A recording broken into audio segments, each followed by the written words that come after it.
Olá, Onis e Exterminadores! Eu sou o Dan e sejam bem-vindos a Nishounen. Hoje, finalmente, eu vou contar pra vocês toda a história da criação dos Onis, como o Muzan Butsushi virou um Oni, por que ele vem criando vários outros. Tudo isso já foi explicado no mangá de Kimetsu no Yaiba, e aproveitando que a gente já tá falando sobre o Oni, eu vou falar um pouquinho mais sobre o Oni mais poderoso entre os Lu superiores, o Lude número 1. Eu já falei um pouco sobre ele quando eu falei sobre o primeiro usuário da respiração do sol, o card tá aparecendo aqui em cima, mas como teve uma outra atualização no capítulo 175, eu resolvi trazer pra vocês aqui também, fechou? Já deixa o seu gostei aí embaixo e se inscreve no canal se ainda for novo por aqui. Se não for novo, confere aí embaixo se por algum motivo louco o YouTube não te desinscreveu. Mas antes da gente seguir com o vídeo, eu quero apresentar pra vocês o aplicativo Rocket Teclado, que tá patrocinando o vídeo de hoje. Quer que o seu teclado do WhatsApp fique mais legal, mais incrível, mais divertido? Com o aplicativo Rocket Teclado, você pode fazer o seu teclado transparente ou ficar com uma imagem que você gosta. No Rocket Teclado, você também pode usar ícones flutuantes. E como fazer isso? É só abrir o aplicativo Rocket Teclado, depois vai em menu de efeito 3D e escolhe o ícone que você gosta e queira usar. Você também pode usar o seu próprio ícone como desejar, é só pressionar o botão mais e escolher a imagem que você queira usar como ícone. Além do ícone flutuante do efeito de água em 3D, você também pode usar o efeito de chuva para fazer o seu teclado muito mais bonito. Como? É só ir em menu de efeito 3D, selecionar efeito chuva e escolher o efeito de chuva que você mais gosta. Para instalar o aplicativo Rocket Teclado é muito fácil. É só abrir a Play Store, escrever Rocket Teclado na barra de pesquisa e escolher o Rocket Teclado. Pronto, muito fácil, né? Se preferir é só clicar no link da descrição também. Instale o Rocket Teclado agora no seu celular, é grátis!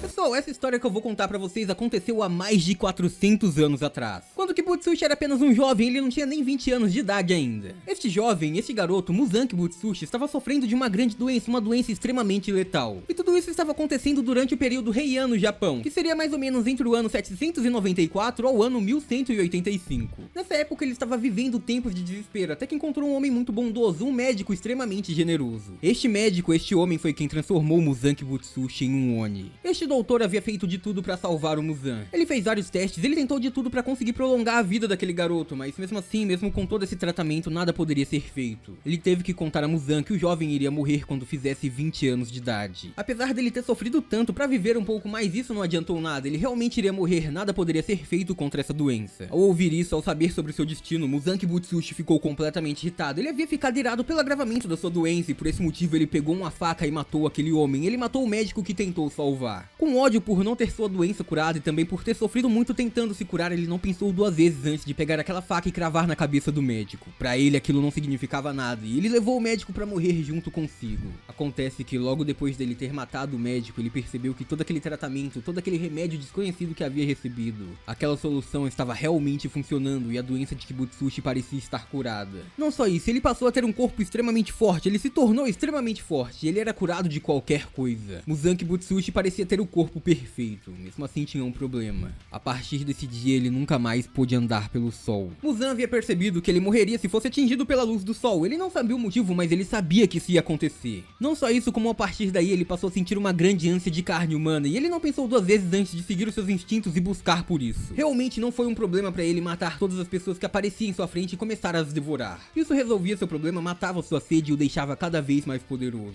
Mesmo assim, Butsushi ainda era infeliz e ele ainda acreditava que aquele médico que o salvou era incompetente. Isso porque ele só poderia caçar aquelas pessoas, só poderia se tornar mais forte à noite. Ele não poderia andar pela luz do sol, ele não poderia caçar de dia e isso o deixava furioso. Ele não queria restringir os seus movimentos apenas à tarde, ele queria um corpo que sobrevivesse à luz do sol e ele faria qualquer coisa pra conseguir algo assim. Butsushi então começou a procurar pelo composto que foi usado pra fazer aquele remédio, qual a fórmula que o médico usou pra fazer isso, e ele realmente encontrou. Só que aquilo ainda estava apenas em estágio experimental, ele não sabe exatamente o que foi feito, ele não tinha ideia de como fazer aquele remédio chamado de lírio-aranha azul. Esta fórmula, este remédio, aparentemente usava um lírio-aranha de cor azul. Mas onde exatamente estava isso? Onde se encontrava esse lírio-aranha azul? E será que isso era algo que podia ser cultivado? Como que Butsushi encontraria algo que nunca viu? A única pessoa que conhecia a existência disso, que sabia onde estava e como fazer, era o médico que ele matou. Então ele não conseguiu encontrar nada, mesmo viajando por todo o Japão. O fato dele também só poder andar pela noite era um grande empecilho, isso atrapalhava muito na sua busca e ele precisava de ajuda para conseguir encontrar aquilo.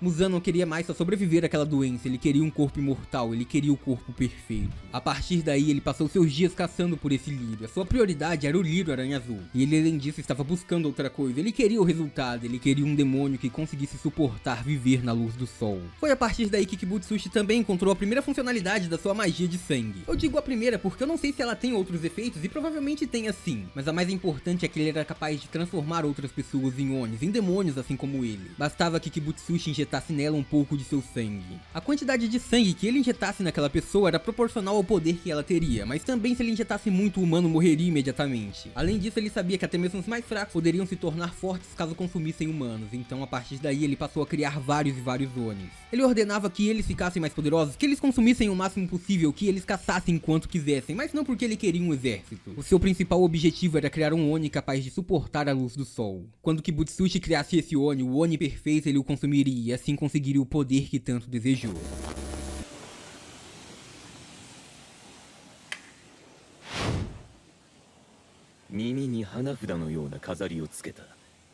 A partir daí, esses Onis passaram a andar pelo mundo e, bem, o mundo precisasse de alguém que os impedissem. A partir daí surgiram os exterminadores de Oni, então chegamos ao ponto que eu quero falar, os dois irmãos que se tornaram os mais poderosos exterminadores de Oni. Um usava a incrível respiração divina, a respiração do sol, enquanto o outro usava a grande respiração da lua. Estes eram os irmãos Tsukiguni, dois gêmeos incrivelmente poderosos que eram reconhecidos e temidos pelos Onis pelas marcas que possuíam, marcas em seu rosto. Aquelas eram principalmente as marcas dos exterminadores, as marcas que tornavam o exterminador de Oni mais poderoso. Estas marcas são reconhecidas em caçadores de Onis incrivelmente poderosos e elas tinham como objetivo os tornar mais forte ainda. Além disso, aparentemente essas marcas aparecem em pessoas que tenham alguma ligação com um exterminador de Oni que possua a respiração do sol, no caso dos gêmeos, o irmão caçula. Ambos os irmãos eram incrivelmente poderosos, ambos eram muito fortes e eram incríveis caçadores. Acontece que o irmão mais novo, aquele que possuía a respiração do sol, era de alto nível, ele sempre foi o melhor. Ele aparentemente era uma exceção para a lei de todo mundo, ele viveu com a proteção dos deuses ao seu lado, e isso realmente aconteceu. Afinal, todos os usuários da respiração do sol morrem antes de chegar aos 25 anos, mas com esse cara não aconteceu. Ele conseguiu sobreviver por muitos e muitos anos e se tornar cada vez mais poderoso. Até o seu último segundo de vida ele era tão forte quanto era enquanto jovem. Já o irmão mais novo nunca teve esse destino ao seu lado, ele sempre foi mais fraco que seu irmão. A inveja o queimava até os ossos e ele não tinha o que fazer. Ele acreditava que os dois iriam morrer jovens, iriam morrer juntos aos 25 anos, só que bem, o seu irmão sempre seria o preferido, aquele escolhido pelo destino, aquele que seria muito mais forte. O garoto da respiração da lua nunca poderia alcançar o seu irmão da respiração do sol. O irmão mais velho, aquele que possuía a lua ao seu lado, dizia que ninguém era tão poderoso no mundo quanto esses dois. Não havia ninguém para suceder as suas técnicas de respiração, as respirações do sol e da lua, aquelas técnicas aperfeiçoadas iriam se perder do mundo para sempre. Mas o irmão mais novo, aquele que possuía a respiração do sol, dizia que não era bem assim, eles não eram tão grandiosos quanto pensavam. Para ele, eles não eram nada além de um pequeno fragmento da história de toda a humanidade. Aquele garoto que possuía a respiração divina dizia que alguém pode superar os seus talentos e essa pessoa pode até mesmo já ter nascido. Para ele, eles deviam viver apenas uma vida sem preocupação, eles deviam alcançar o fim das suas vidas sentindo nada além de tranquilidade. Eles deviam lutar o máximo que podiam sem pensar em mais nada. Este homem foi o maior caçador de Onis que já existiu, ele conseguiu encontrar até mesmo o Muzan Kibutsushi e o vencer. Ele derrotou o primeiro dos Onis, aquele que criou todo aquele grande exército. Enquanto isso, seu irmão apenas sofria. Ele não acreditava como o mais novo conseguia pensar assim. Eles aperfeiçoaram suas técnicas por tanto tempo e morreriam com apenas 25 anos, então ele se tornou um demônio. Ele foi até Muzan Kibutsushi para poder se juntar a ele, poder viver mais. Mesmo assim, ele continuou sentindo aquela inveja e aquela amargura por mais centenas de anos. E isso aumentou ainda mais quando ele encontrou seu irmão e ficou surpreso que ele havia sobrevivido, e isso com mais de 80 anos. Os dois então precisaram se enfrentar. Um como Oni e outro como exterminador, mas adivinha só. Aquele senhor já de idade era muito mais poderoso, ainda usando sua respiração do sol. Ele facilmente conseguiu subjugar o seu irmão mais velho e ele quase o venceu. Ele só não exterminou aquele Oni por morrer de velhice.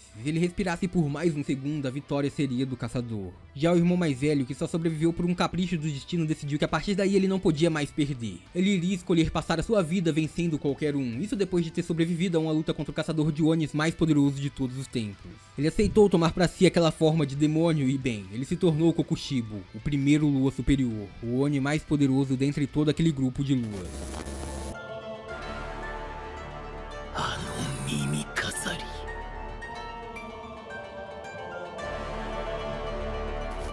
pessoal, essa é a história dos Onis mais poderosos, Kokushibo e Muzanki Butsushi, que deu origem a todos os outros Onis, e também, obviamente, a origem de todos esses seres. Uma outra coisa que descobrimos graças a tudo isso é o motivo do Muzanki Butsushi sempre se esconder, sempre estar sozinho e nunca contar pra ninguém sua localização. Além disso, a gente também sabe que ele colocou uma maldição nos Onis pra que ninguém possa dizer o seu nome. Se um Oni pronunciar Muzanki Butsushi em voz alta, ele simplesmente morre. E isso acontece de qualquer jeito, se o Oni falar bem ou mal dele, é por isso que todo mundo o trata como aquele homem, nenhum Oni pode dizer o seu nome. Tirando a doutora e também a Nezuko, essas duas Onis conseguiram escapar dessa maldição. Essa maldição e essa fuga constante do Muzan vem graças a uma pessoa só, vem graças ao irmão do primeiro Lua Superior. Após a sua primeira derrota, após a derrota daquele homem que se achava invencível, ainda mais pra uma pessoa que usava o poder do sol, ele passou a ficar com muito medo e é por isso que ele sempre se esconde. Além disso, é um motivo também dele caçar qualquer um que possa ter a respiração do sol, ele ficou com muito medo mesmo. Inclusive, esse foi o provável motivo da morte da família do Tanjiro. Eu espero muito que vocês tenham curtido o vídeo de hoje, eu conto muito com o seu apoio pra deixar o gostei aí embaixo. Não esquece também de baixar o Rock e teclado, fechou?